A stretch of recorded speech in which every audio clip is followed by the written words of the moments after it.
स्वराज्य वार्ता, आवाज जनसामान्याचा। शुभेच्छा, सर्वांचं अभिनंदन।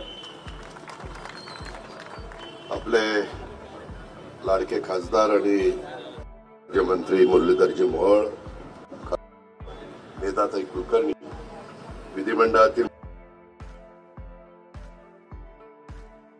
दत्ता धनकवडे, राजेंद्र भोसले, प्रसन्न जगताप, श्रीकांत जगताप, मंजुषाताई नागपुरे, ज्योतिताई कोसावी, राम पालखे, सुरेश पालवे, वृषालीताई चौधरी, रुपालीताई धारवे, प्रदीप चंद्रन, पृथ्वीराज बीपी, ओमप्रकाश दिवटे, प्रशांत वाघमारे, युवराज देशमुख, योगिता भोसले, सर्व जमलेले इथले प्रतिष्ठित नागरिक बंधू भगिनींनो, तरुण मित्रांनो, सुरुवातीला बरोबर 65 वर्षापूर्वी संयुक्त महाराष्ट्राचा मंगल कलश स्वर्गीय यशवंतराव चव्हाण साहेबांनी आणला।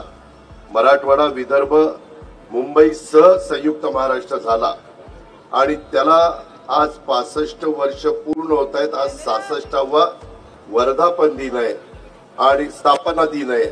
अशा पद्धतीनं आज महाराष्ट्र दिनाच्या मी तमाम माझ्या महाराष्ट्राच्या जनतेला, पुणेकरांना खूप खूप मनापासून शुभेच्छा देतो।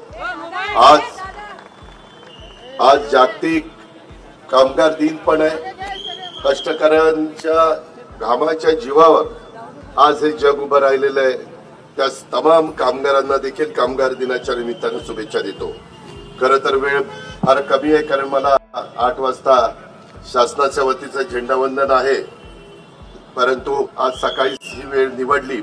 आज आपण सर्वजण एका ऐतिहासिक क्षणाचे साक्षीदार होत आहे। सिरड रस्त्यावरचं विठ्ठलवाडी कमान ते फन टाइम थिएटर या मार्गावरचा या पुलाचं उद्घाटन झालं असं जाहीर करतो।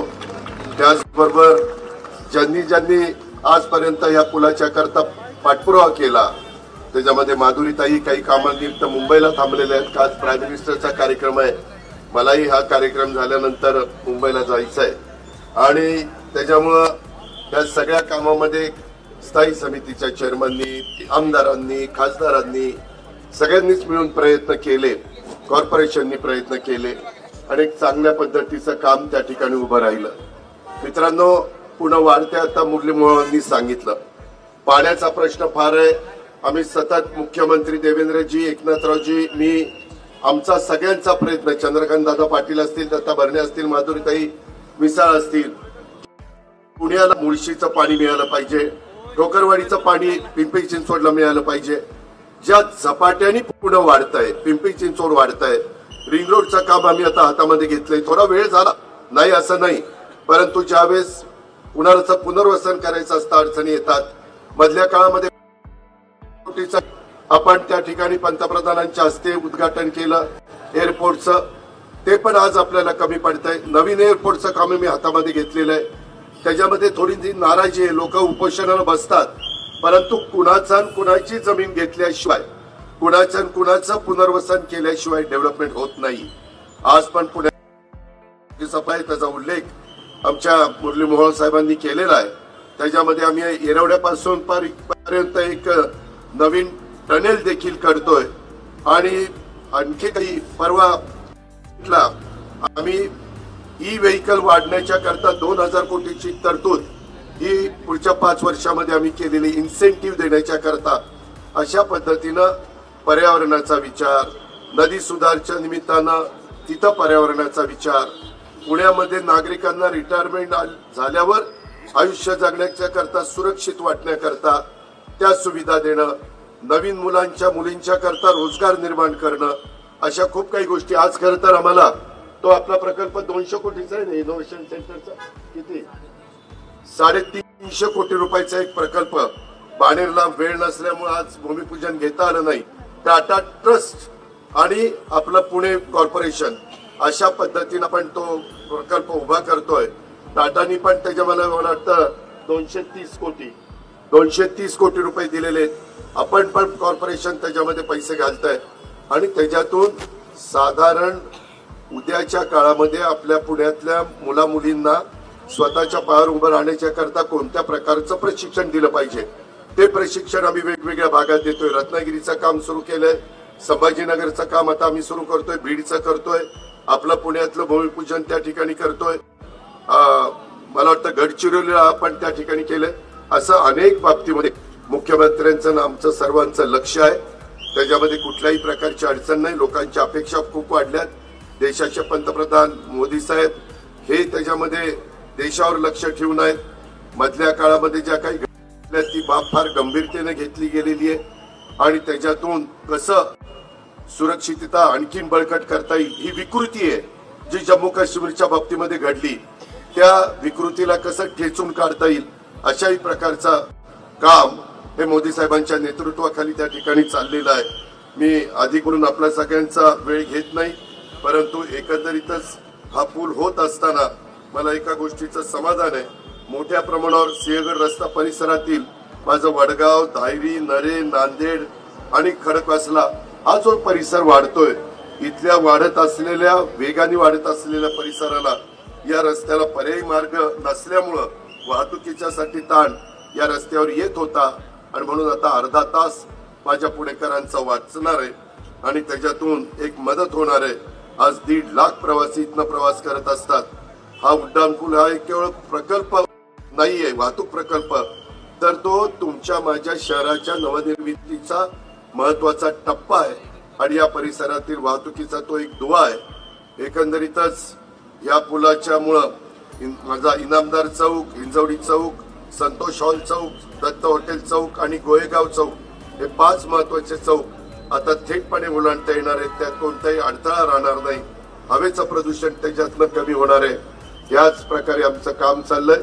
कालच आम्ही आपल्या हडपसर पासून आम्ही यवत पर्यंत वर देखील एक पूल करतोय डायरेक्ट आणि खालनं काही लोक जातील. खालनं 6 पदरी करतोय, वरनं 4 पदरी करतोय. तसंच आता मुरली मोहोळांनी उल्लेख केला, मागच्या कॅबिनेटमध्ये आम्ही आपल्या इथं वडगाव शिरीच्या पासून पुढं वाघोलीच्याही पुढं आम्हाला शिक्रापूर पर्यंत जायचं आहे आणि तिथं फार ट्रॅफिक जाम होतं. रिंग रोड झाल्यानंतर एक रिंग रोड आपण रस्ते विकास महामंडळाचा करतोय आणि दुसरा रिंग रोड आपण PMRDA करतोय.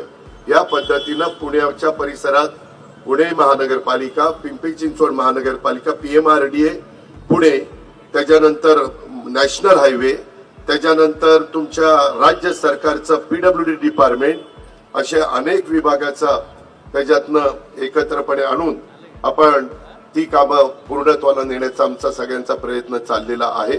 पुणेकरांनी फार मोठा विश्वास आमच्या महायुतीवर दाखवलेला आहे. ह्याची जाणीव आम्हाला क्षणोक्षणी असती आणि त्याला निश्चितपणे तुम्ही तुमचं काम केलंय. आता 5 वर्ष देवेंद्र फडणवीस, एकनाथराव शिंदे आणि आम्ही सगळेजण मिळून आता 5 वर्षाच्या करता या महाराष्ट्राचा, या वेगवेगळ्या शहरांच्या सर्वांगीण विकासाच्या करता आम्ही कटिबद्ध आहोत ही आपल्याला खात्री देतो. आणि वेगवेगळ्या महापुरुषांची स्मारकं असतील, इतर कामं आहेत, ही पण मोठ्या प्रमाणावर हातामध्ये घेतलेली आहे. सुदैवाने अर्थ विभाग माझ्याकडे असल्यामुळं मी पालकमंत्री या नात्याने तुम्हाला सांगतो, यंदाचा अर्थसंकल्प 7,20,00,000 कोटीचा मी सादर केलेला आहे. हा सादर करत असताना कुठल्याही परिस्थितीत पुणे आणि पुण्याच्या परिसरातल्या महाराष्ट्रालाही पैसे कमी पडणार नाही, परंतु शेवटी पुणे हा आपला परिसर आहे, सगळा PMRDAचा एरिया आपला आहे आणि त्याच्यामुळे इथंही आमच्याकडनं झुकतं माप दिलं जाईल याबद्दलची खात्री मी, चंद्रकांत दादा पाटील, दत्तमामा भरणे, माधुरीताई मिसाळ आणि सगळे आमचे महायुतीचे उमेदवार आणि केंद्रातून आमचे केंद्रीय राज्यमंत्री मुरलीधर मोहोळजी आणि त्यांची सगळी टीम त्याच्यामध्ये त्या ठिकाणी करतातील मेधाताई कुलकर्णी खासदार आहेत, इतर बाकीचे मान्यवर श्रीरंग बारणे आहेत, असे सगळे मिळून आम्ही ह्या कामामध्ये लक्ष घातलेलं आहे. त्याची खात्री मी तुम्हाला सगळ्यांना देतो. आज थोडीशी घाई असल्यामुळं सकाळी उद्घाटन केलं. सकाळी उद्घाटन करत असताना इतरांनाही त्रास कमी होतो आणि बरं असतं सकाळी उद्घाटन केल्यानंतर उशिरा उठणाऱ्यांना पण लवकर उठावं लागतं आणि लवकर येतात. त्याच्यामुळे अशा सवयी आता आपण चांगल्या लावून घेऊया ही अपेक्षा व्यक्त करतो. पुन्हा एकदा महानगरपालिका आणि त्यांच्या सगळ्या टीमचं मनपूर्वक अभिनंदन करतो आणि पुढच्या कार्यक्रमाला जाण्याची परवानगी घेऊन मी आपली रजा घेतो. जय हिंद, जय महाराष्ट्र. आज या ठिकाणी पुणेकर नागरिकांसाठी सिंहगड रस्त्याच्या वाहतूक व्यवस्थेमध्ये आमूलाग्र